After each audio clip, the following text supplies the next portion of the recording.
This is going to have to be a bit of a trial. It is a trial recording. I never thought that I could actually do this man.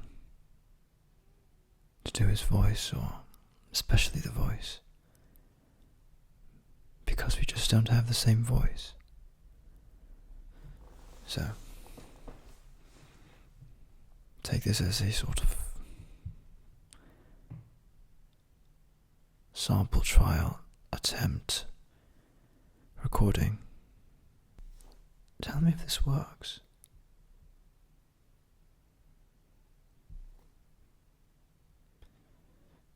There it is.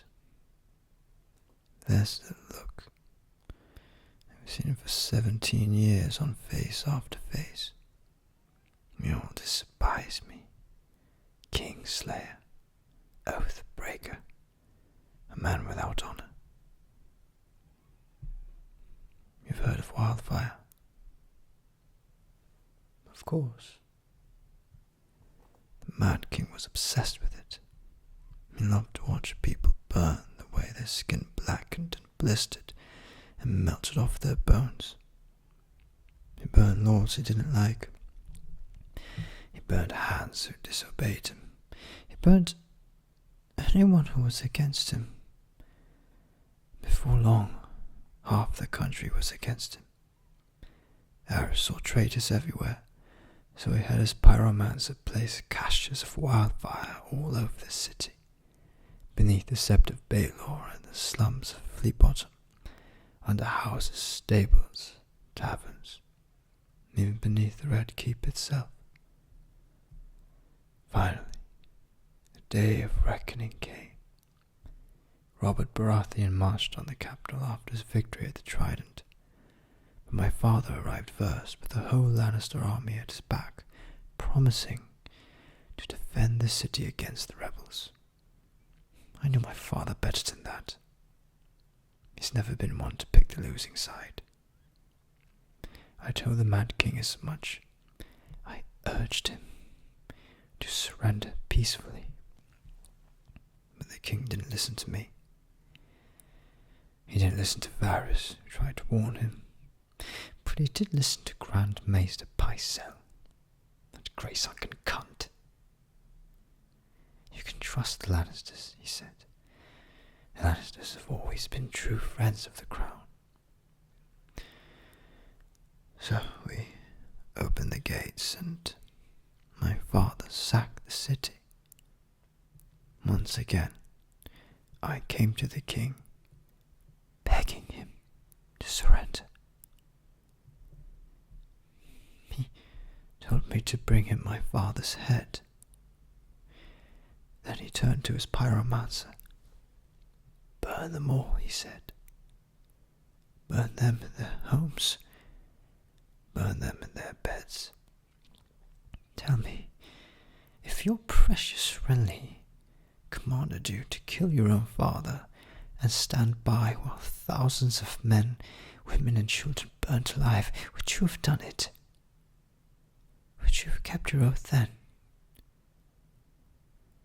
First I killed the pyromancer, and then when the king turned to flee, I drove my sword into his back. Burn them all, he kept saying. Burn them all. I don't think he expected to die. He meant to burn with the rest of us and rise again, reborn as a dragon to turn his enemies to ash. I slit his throat to make sure that didn't happen. That's where Ned Stark found me.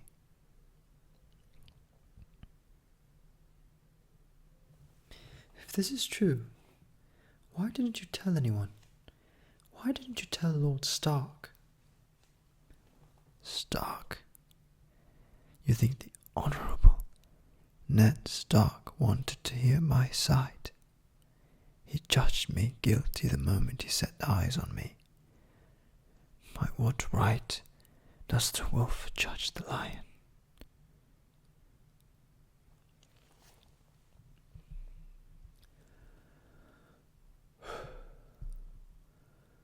Fucking hell. Jesus Christ. Oh my god. Let me try something else. Let's see.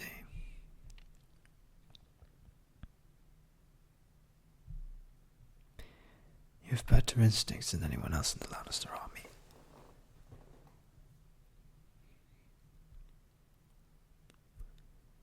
Robert will choose new hand of the kingdom to do his job while he's out fucking boars or hunting whores. Or is it the other way around?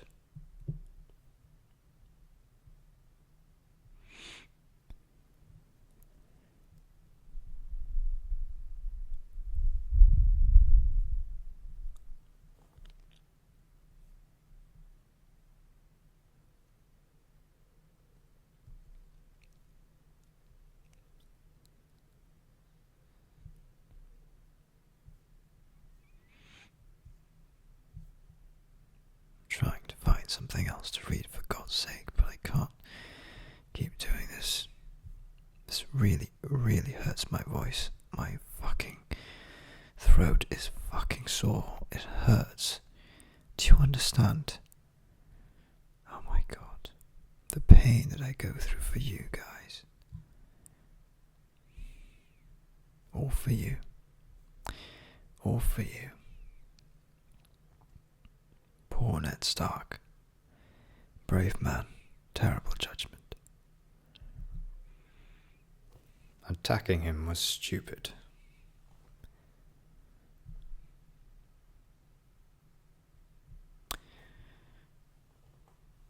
Are you going to say something clever? Go on. Say something clever. Catelyn Stark took my brother. Why is he still alive? Tyrion? Ned Stark. One of our men interfered, spread him through the leg before I could finish him. Why is he still alive? It wouldn't have been clean. I could care less what anyone thinks of me. Such a small pack of wolves. Wolves. Well, I think I've got this down better now. Maybe I should try doing it once more, the same monologue that Jaime did in season 3 when he was speaking to Brienne in the bathtub. But about Aerys Targaryen, I say for the Mad King. He said the same thing he'd been saying for hours. Burn them all. If that's all, your grace.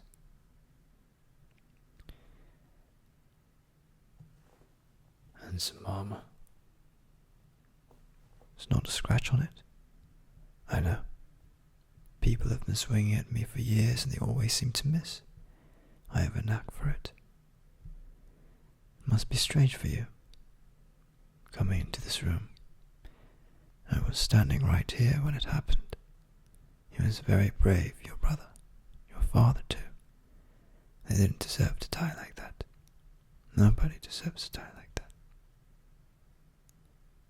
500 men just stood there and watched. All the great knights of the 7 kingdoms. You think anyone said a word? Lifted a finger? No, Lord Stark. 500 men in this room were silent as a crypt. Except for the screams, of course, and the Mad King laughing. And later, when I watched the Mad King die, I remembered it laughing as your father burned. It felt like justice. Not what you tell yourself at night. Tell me, if I'd stabbed the Mad King in the belly instead of the back, would you admire me more?